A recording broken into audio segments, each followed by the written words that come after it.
There's a street and a man on the ground, and Sejun standing over him with nothing left in his voice but contempt. He keeps hitting him, keeps taunting him about the exact moment someone realizes something precious has been taken from them. How fast a person loses control the second it happens. He grabs a fistful of the man's hair and promises to tear away the thing he treasures most. The same way this man tried to tear Hajin away from him. Then he hears her. She's alive. That's the only thing that matters in the seconds after he finds her, dazed and disoriented on the ground where they left her. He shakes her awake, and when her eyes finally focus on his face, all the rage that's been building in him for days breaks apart into something raw. He apologizes. Over and over, he blames his own greed for letting it get this far, promises she'll never be in danger like this again.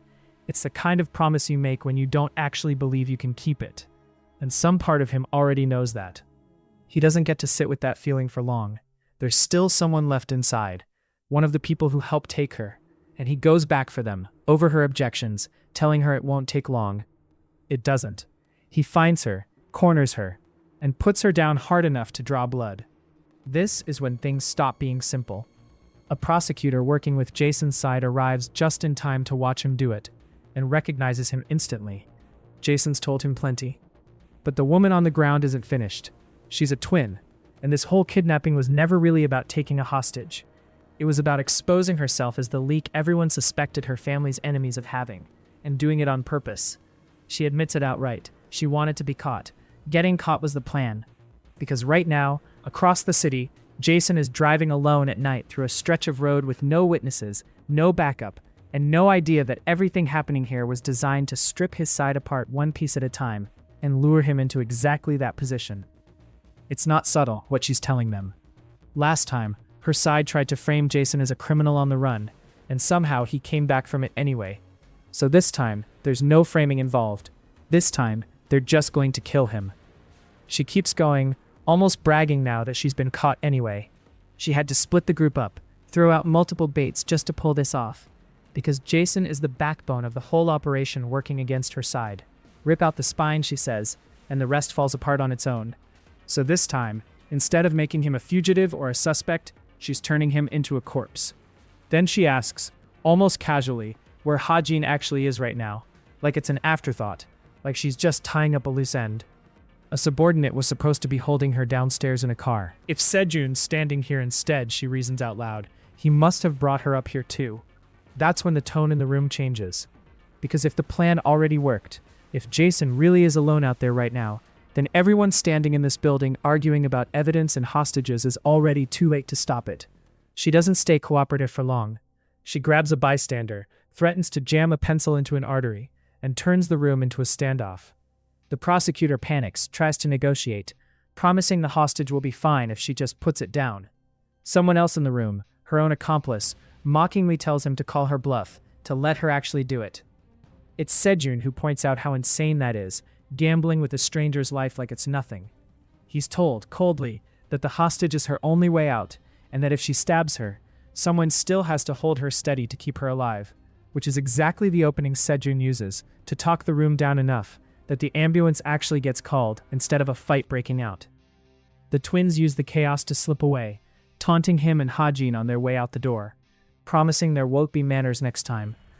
Before they go, Sejun makes them a promise of his own, that they'll regret ever laying hands on Hajin, and that he isn't the only one who loses control when she's hurt.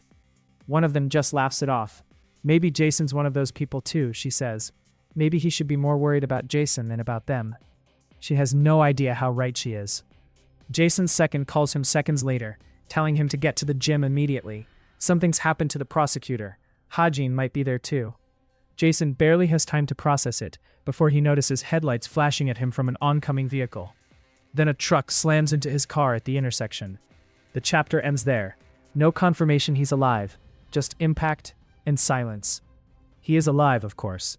The truck hit an empty decoy, not him. But the man behind the wheel doesn't understand that yet. He drove past it before. That's never happened before. He panics, realizes his method has never failed him, and chases Jason down on foot into a back alley. Jason is already waiting for him there. It's not a fight. It's a beating. When the man finally breaks and begs to give up whoever hired him, Jason tells him he doesn't need the name. It's obvious. Instead, he makes him do something worse, call his handler, and confirm the hit was successful, so that as far as the enemy knows, Jason is dead. It works instantly. The voice on the other end doesn't even sound surprised. Upload the confirmation photo. Payment goes through. Filed as another unsolved hit and run. Same as always. Routine. Untraceable. Exactly the kind of clean kill this network has built its entire reputation on producing, over and over, without anyone ever tracing it back to a name. And once Jason is officially dead on paper, the people running this operation start planning the next phase without him in the picture. That's the danger in it. A dead man doesn't get watched. A dead man's crew gets treated like an afterthought, a problem someone will handle later, once the real show starts. They know Sejun is already unraveling. They plan to use that. Set up a broadcast fight. Invite the VIPs who fund all of this, and let Sejun walk into it on his own. Because in his current state, believing Hajin will keep getting hurt otherwise, he will. The only wrinkle they can't quite explain is how Sejun found the gym at all after they got rid of Hajin's phone. They chalk it up to instinct, mostly. What they don't know is that Sejun planted a tracker, a ring he'd given her earlier, slipped under their car the moment he had the chance, and that it's already leading his side straight back to them. At the hospital, the prosecutor apologizes to Sejun, admitting he never thought she'd actually try to stab a hostage. Someone from Jason's crew tells him, gently, that he understands the impulse to kill the people responsible, but not to gamble with someone's life like that again, because losing someone precious happens in an instant. It's not a lecture, it's a warning born from experience. Meanwhile, the man who took the staged photo confirming Jason's death gets a visit from his handler, the same person who arranged the whole hit.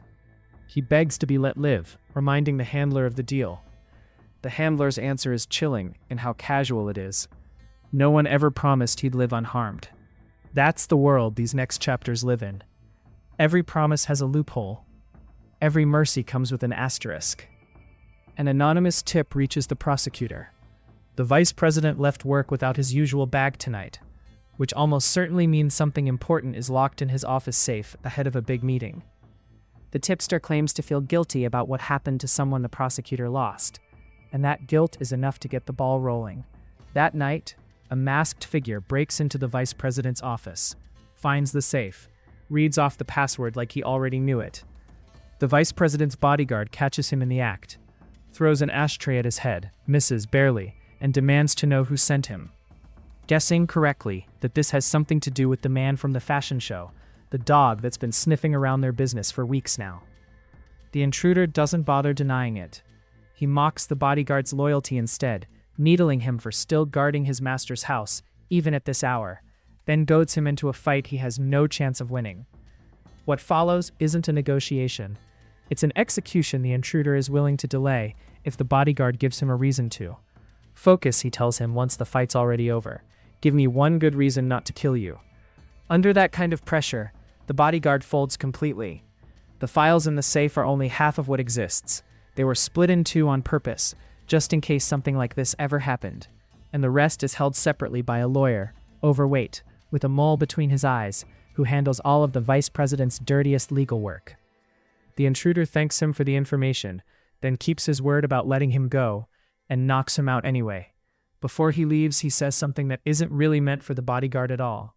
It's meant for every single person connected to what's been done to these kids. He's going to wipe every last one of them out, so none of them ever get the chance to touch a child again. This is where the second front of the war really opens. While Sejun is trapped inside the machine everyone's been building around him, Jason and the people around him are working from the outside, methodically, to burn the entire structure down. One name, one safe, one confession at a time. It isn't glamorous work. It's late-night break-ins, torture in back rooms nobody will ever hear about, favors called in from detectives who've clearly done this kind of thing before and stopped feeling good about it a long time ago. But it's working. Every name they pull out of one frightened man leads them to the next, and the circle keeps getting smaller. A masked operative infiltrates the law firm that lawyer works out of. She's stopped by an employee who threatens to call the police, then by an associate who threatens her outright, and moves to strike her. She ends the exchange with a single punch before he even finishes the sentence. The next man in her way turns out to be a repeat offender with 3 prior assault convictions, all against women, all explained away in court with the same excuse: too drunk to remember. She recites his record back to him before putting him down. Then comes the lawyer himself, the one with the second half of the files, who tries to threaten her with a gun before she disarms him with a thrown blade and drags both men off for interrogation. The interrogation itself doesn't stay clean. Whoever's running it makes both captives write down everything they know about the operation independently, warning that any mismatch between their statements will cost them something, and it doesn't matter who's lying when that happens. If you're curious which part of you gets cut first, the interrogator tells them, go ahead and lie. Piece by piece, the 2 men give up the shape of the whole thing.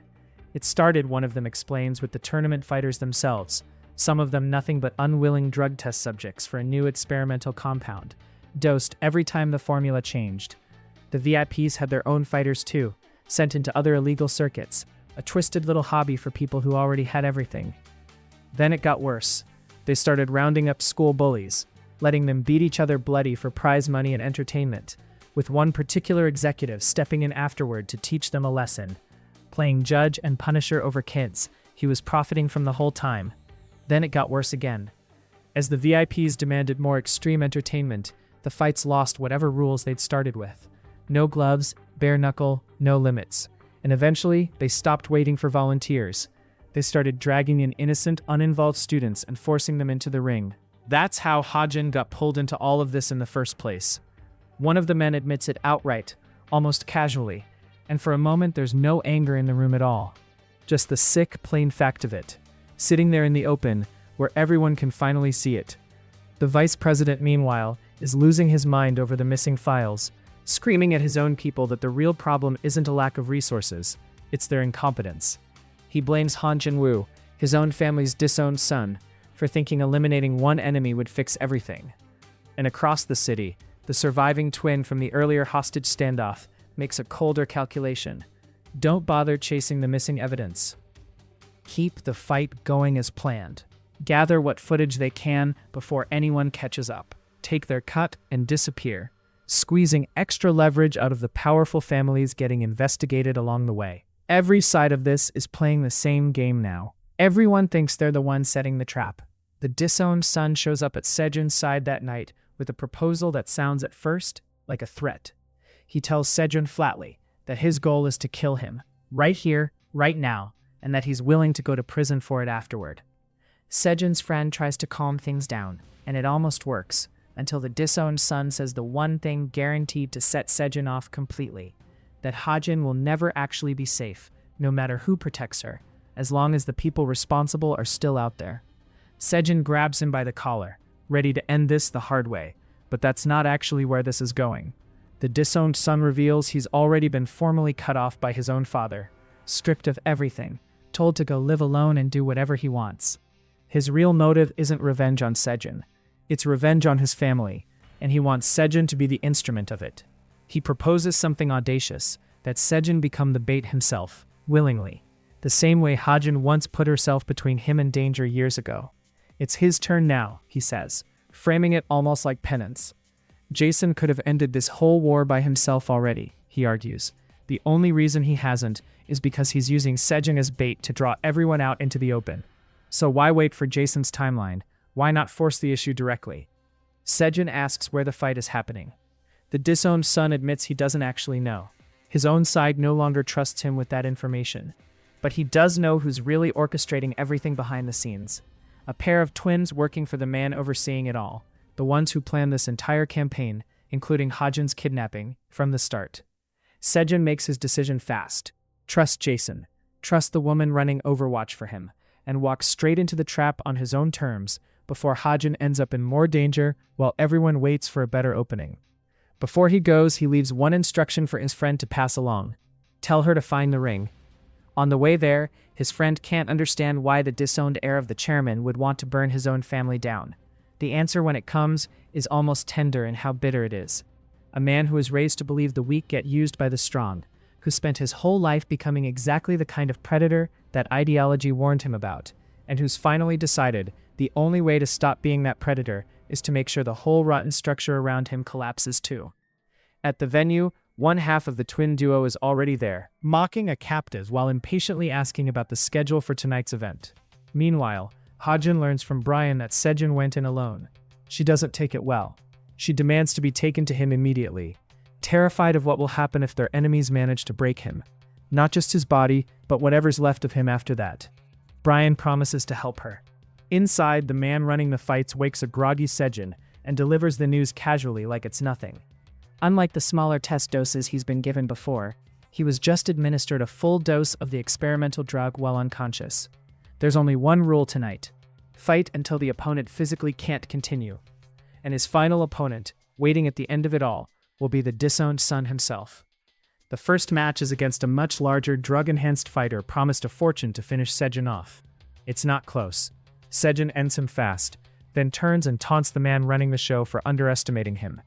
What he doesn't know yet is that the rules here aren't just about winning, they're about finishing. When the beaten fighter unexpectedly surges back up for one more attack, Sejun has to put him down again, this time for good, driving home exactly what unable to fight is supposed to mean in a place with no mercy built into it. The disowned son, watching from the side, remarks that when his own turn comes, he'll just twist his own knee to end it quickly. There's no respect left in him for an opponent he sees as nothing but a tool. Sejun, for his part, openly refuses to play along with the man running things, telling him flatly that he's only doing this to buy time for Jason and the prosecutor to finish their work elsewhere. The threat that comes back is immediate and specific. Keep being uncooperative, and the promise not to send people after Hajin gets broken. Somewhere else in the city, the prosecutor is laying out just how monstrous this operation really is to a new ally inside his own office. What's truly terrifying about this drug, he explains, is that unlike other narcotics, it clears the user's mind while they're on it, sharpens them, strengthens them, makes them feel like the best version of themselves. Then the moment they stop, it rapidly destroys muscle and brain function both, until speech breaks down and basic movement becomes impossible.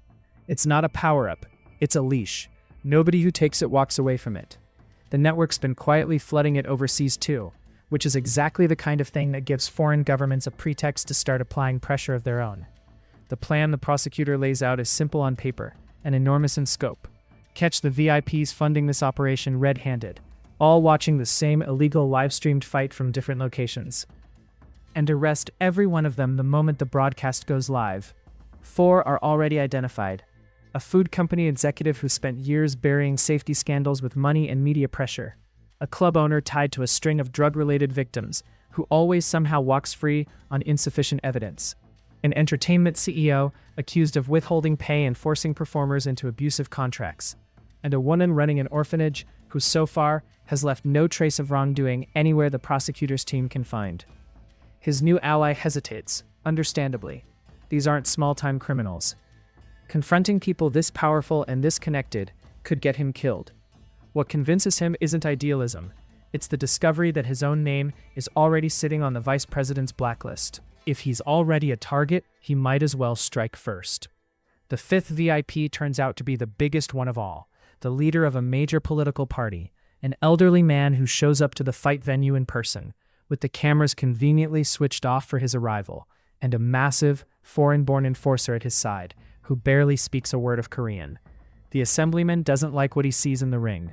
He criticizes Sejun for not finishing his last opponent properly, then has his enforcer make an example out of the already beaten heavyweight from earlier, snapping the man's arm in front of everyone to demonstrate exactly what unable to fight is supposed to look like.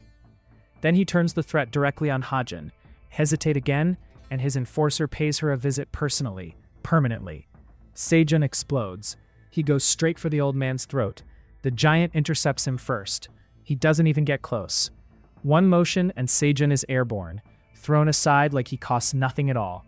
The assemblyman doesn't flinch, doesn't even raise his voice. To him, this whole thing is a game. His enforcer is just a character in it, and he casts himself as the impossible final boss, warning Sejun that if he tries to climb out of this cage, he'll simply kill the character Sejun is controlling first. He means Hajin. Everyone in the room knows he means Hajin. Sejun gets up anyway. He always gets up. For one brief moment, he manages something real, a surprise single-leg takedown that briefly turns the tables on a man twice his size. Grappling exchanges nobody in the room expected from someone half the giant's weight. It doesn't last. In mixed martial arts, the giant tells him afterward almost gently, a half-committed grappling attempt just gets punished by strikes.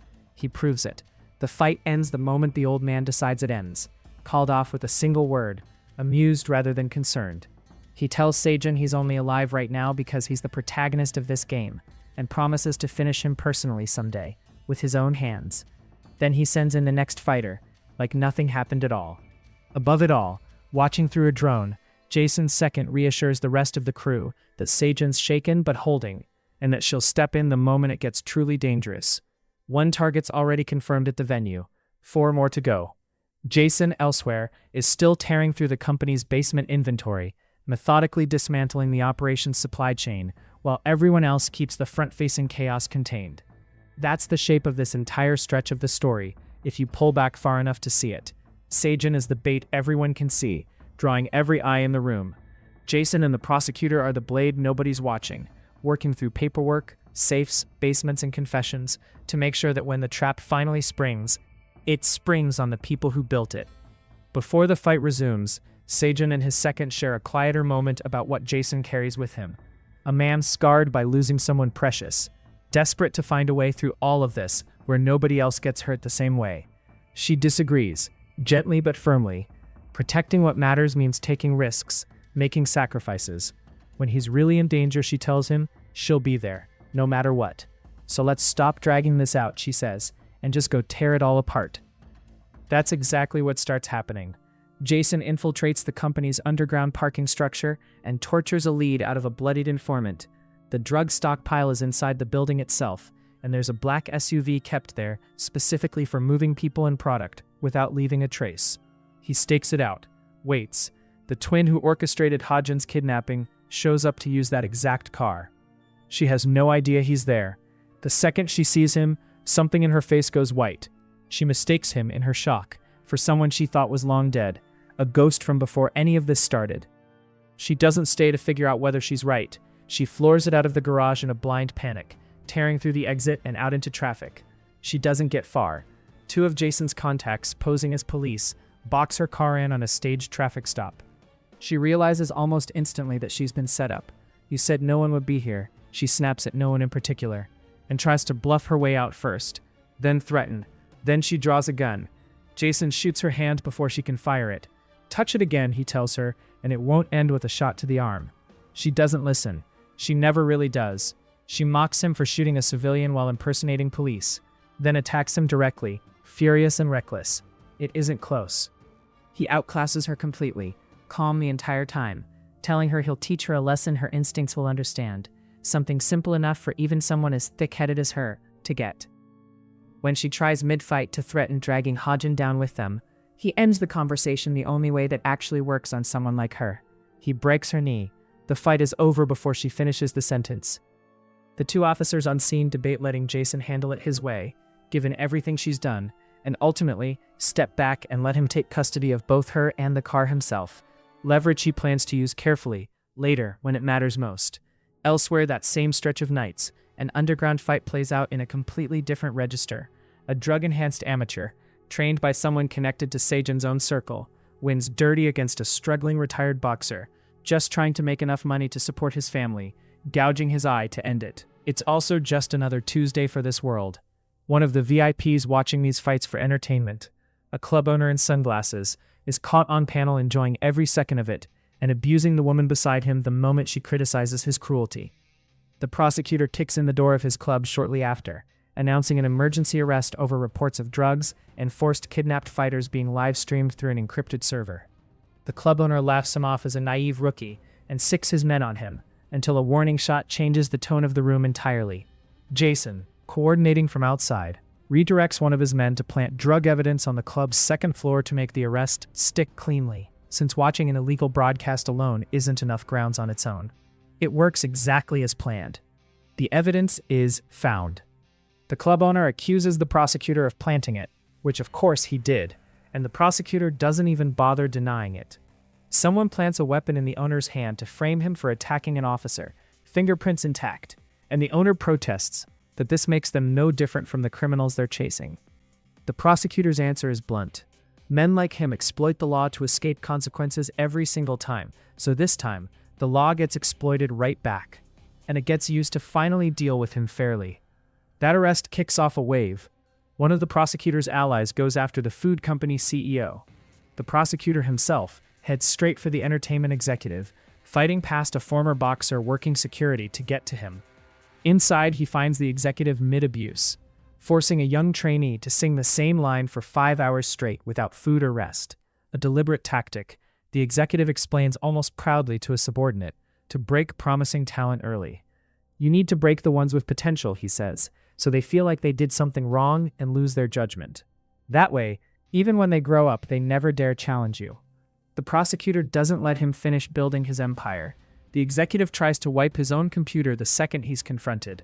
The prosecutor shoots his hand to stop him, makes the arrest on the spot as a flight risk, and recites back a history of buried sexual exploitation cases and coerced contracts. Cases that, in at least 2 instances, ended with the victims taking their own lives. Cases the executive walked away from clean every single time.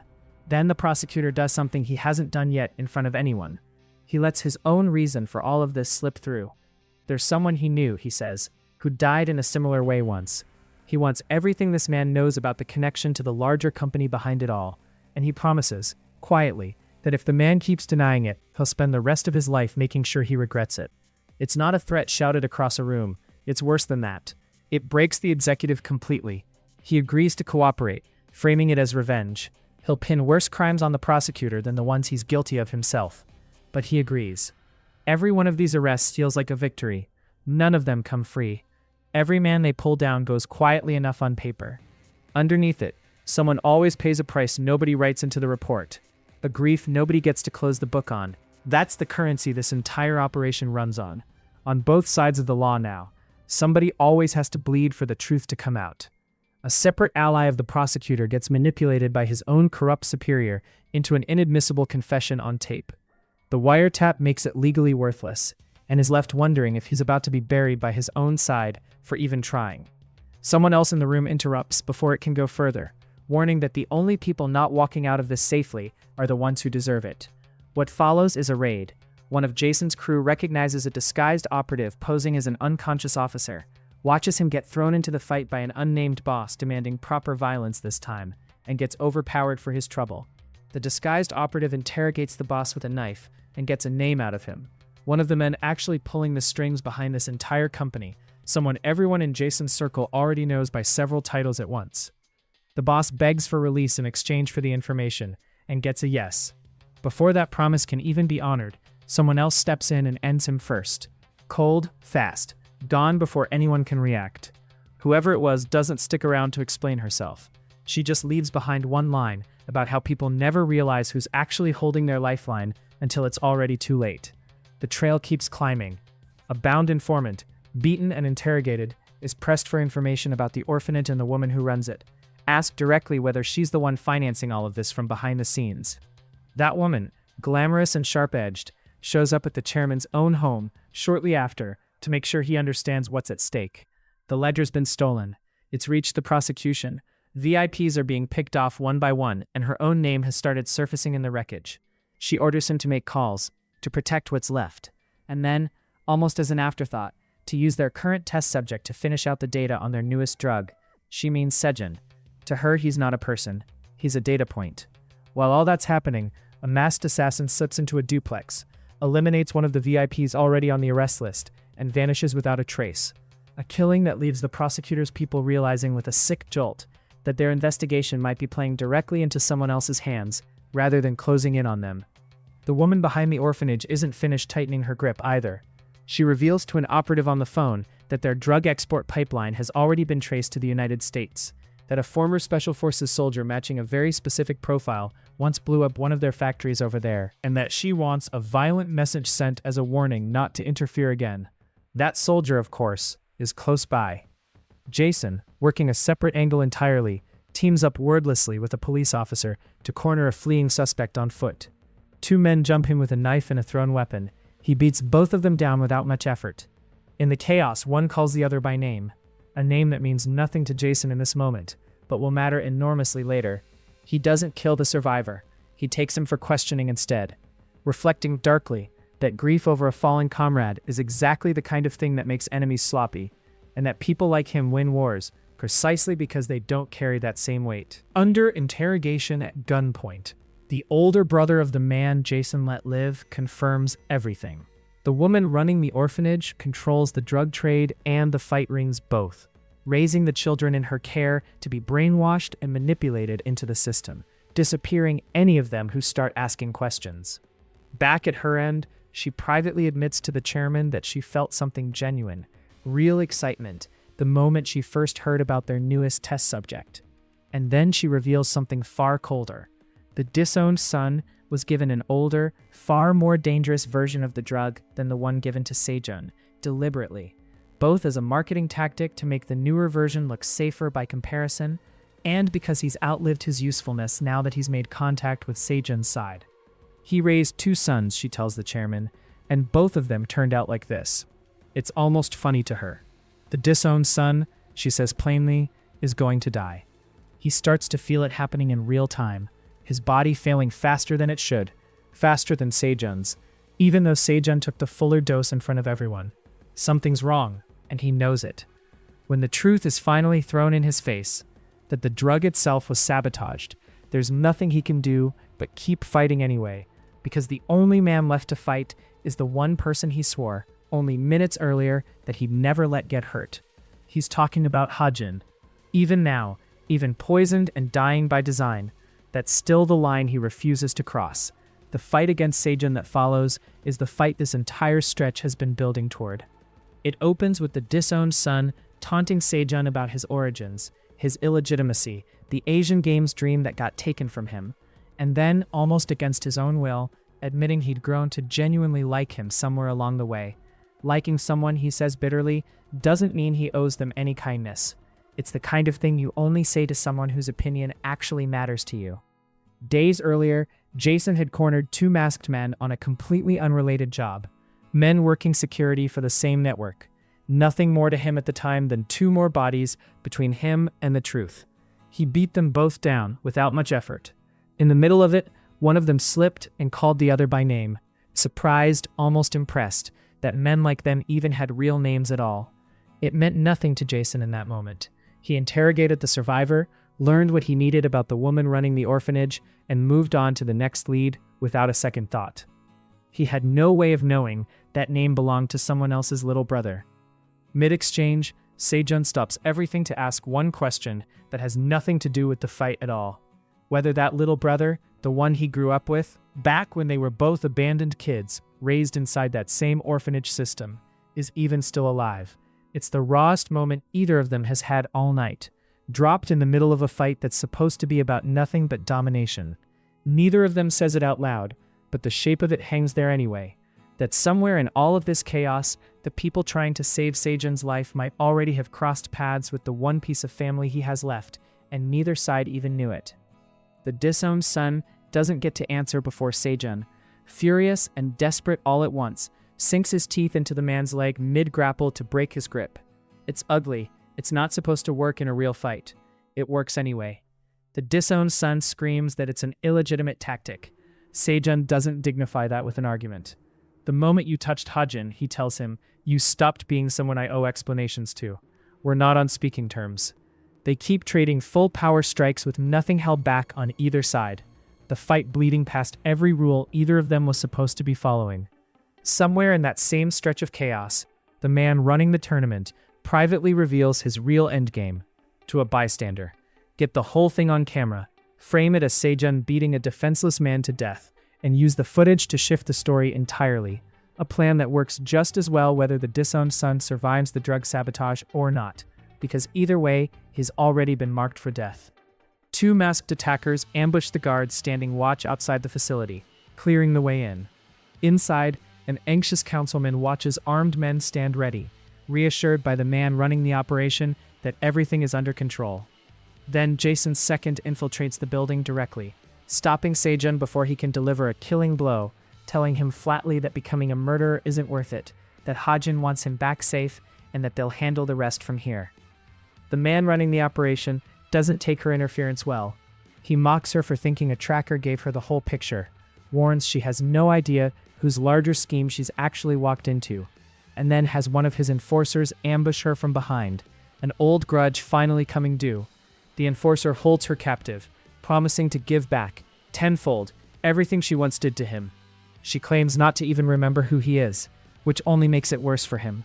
She's not scared, she's just impatient. She doesn't have time to waste on someone she considers an extra in someone else's story. She's right not to be scared. The moment she recognizes him properly, a face from an old job, a leg she once cut, an arm she once broke, she ends the fight decisively, blade paired with grappling exactly the way she promised him it would be. Watching from a distance, barely reacts. To him, this was never the real problem. The real problem, he says, is just starting to catch up with their protagonist. He's right about that too. Even beaten badly, the disowned son isn't done. Unable to kill Sejun, he decides to cripple him instead, going after his hand and fingers with a brutality that has nothing left to do with the fight itself and everything to do with spite. Outside, someone needles Jason's second that she should be stopping Sejun instead of chasing anyone else. The drug's side effects are pushing him into something closer to a berserk state than a fighter, and at this rate, he's going to kill someone and spend his life in prison for it. One of Jason's men leaps in to physically restrain him and gets sent flying for his trouble. Sejun, eyes gone somewhere else entirely, doesn't even recognize him. That's when a masked gunman appears, new, unaccounted for, referencing a mysterious plan from someone above, even the man who's been running the tournament this whole time. He turns the gun on Jason's second before anyone can process what's happening, declaring that she's next. She isn't. A woman nobody expected, the twin who spent this entire arc helping orchestrate the kidnapping in the first place, turns on her own side and takes the gunman down from behind, saving her, insisting she's keeping a promise and risking her life to do it. It's the first real crack in the enemy's ranks, and it doesn't stop there. She goes on to save her own captured sister from an American operative holding her hostage at a shipping site, threatened with being framed for her murder, walks in alone, trades information at gunpoint, and gets her sister's location without firing a shot, releasing the man afterward because she's required to be present, in person, for a scene that will finally make the whole illegal drug operation public. Meanwhile, the fleeing remnants of the operation start turning on each other. One man realizes, in a panic, that he was deliberately misled into thinking this location was safer than it actually was, betrayed by the very woman running the orphanage he trusted. The prosecutor catches him mid-flight and calmly promises to expose everything about him using nothing but the resources already available to the public. Backup finally arrives, the detectives who've been rejected for support again and again, showing up at last alongside the prosecutor and Jason's second to cuff the man running the tournament and take the whole operation into custody in one motion. Sejun still isn't done. Even restrained, even outnumbered by his own allies trying to talk him down, he keeps insisting on breaking at least one of the disowned son's legs permanently, so he can never do that to Hajin again, he says over and over, like a prayer. He's warned gently that with this many witnesses watching, it could be turned against him legally later. It doesn't matter to him. Nothing matters to him right now except making absolutely sure this never happens again. Only one person can reach him in that state, and Jason knows exactly who it is. He brings her there himself, warning her honestly on the way in that Sejun might not even recognize her, that in this condition he can't tell friend from foe, and could turn on anyone standing near him, including her. He tells her the truth about why he brought her anyway. Sejun's rage has never actually been about violence. No matter how many enemies he tears apart tonight, if she keeps suffering, his guilt never actually goes away. It's about failing to protect her, over and over, and only she can make that rage stop. He's asking her to walk toward her own worst fear, badly injured or not, standing next to the very man who hurt her most, because there's no other way through this. Can you do it? He asks her. She doesn't hesitate. She doesn't care what's waiting inside, whether it's the thing she fears most or something she simply hates. Protecting him comes first. It always has. She finds him bloodied, still lost somewhere inside himself, and holds him anyway. That's enough now, she tells him. You've done enough. He doesn't hear her. Not really. He's still fixated on the leg, on making sure it can never be fixed, on making sure this never happens again. Need to break it, he mutters half to himself. If not now, again. Make it so rehab can never fix it. Never again. She's still holding him, still crying. Stop, she begs him. Don't. For one terrifying second, something in him half recognizes the people standing near them, and he warns them off anyway. If you stop me, I'll kill everyone. She doesn't let go. She tells him to stop blaming himself. that none of this was ever his fault, that things just happened, and it was never on him, that everything is going to be okay. And then, she says the thing that finally reaches him, the thing violence never could. She tells him she loves him. It breaks the spell completely. He comes back to himself all at once, disoriented, already terrified for her safety instead of his own, asking her where she's hurt, why she's even here, telling her it's dangerous, she shouldn't be here, forgetting entirely that he's the one covered in blood from head to foot. She calls him an idiot for worrying about her in a moment like this. Then she tells him it's over, that they can finally go home. There's a quiet moment after that, a piece of narration that lingers on the strange shape of what just happened. Even when blood relatives turn away from each other's pain, he threw himself into danger, over and over, for someone who was never his family by blood at all. And now the question hanging in the air is whether she can do the same for him, not out of fear, but out of love, without holding anything back. She already has. Elsewhere in the aftermath, Jason's second finishes off one last enemy, taunting her about some secret cards still waiting to be played, claiming he's only one step behind for now, that this isn't really the end. She isn't worried. It's the end all right, she tells him. Try using that secret card if you get the chance. She'll be waiting for it. And the man who spent this entire stretch quietly restraining Sejun, keeping him from crossing a line he could never come back from, finally gets to say the thing he's been holding in the whole time. It's over now, he tells him. Let's get you treated. I'll handle the rest. For the first time in what feels like days, lets himself stop. He addresses him the way he always does. Young, older brother, the word carrying more weight tonight than it ever has, and admits it, quietly, to the one person he trusts enough to admit it to. That he wants to stop now, that every second of this was terrifying, that he was scared the entire time, even when it looked like nothing could touch him, even when he was the most dangerous person in the room. That's the truth this whole stretch has been circling from the very first page. Underneath every drugged-up fight, every VIP arrest, every safe cracked open, and every enemy turned against their own side, this was never really a story about winning. It was about two people who kept clawing their way back to each other, no matter how many people tried to use that bond as a weapon against them, and about everyone around them slowly, painfully proving that the only thing more dangerous than a monster with power is a family willing to burn everything down to protect the people they love. It isn't over. Not really. There's still a mastermind out there whose name barely surfaced before disappearing again. Still enforcers with old scores left unsettled. Still a company's entire rotten foundation waiting to collapse in on itself. Still a little brother out there somewhere whose fate nobody's confirmed. The war this story has been building since the very first chapter hasn't ended. It's just changed shape, the way it always does, right before it gets worse. But for tonight at least, the two of them get to go home. For tonight, that's enough. That's more than either of them thought they'd get to keep.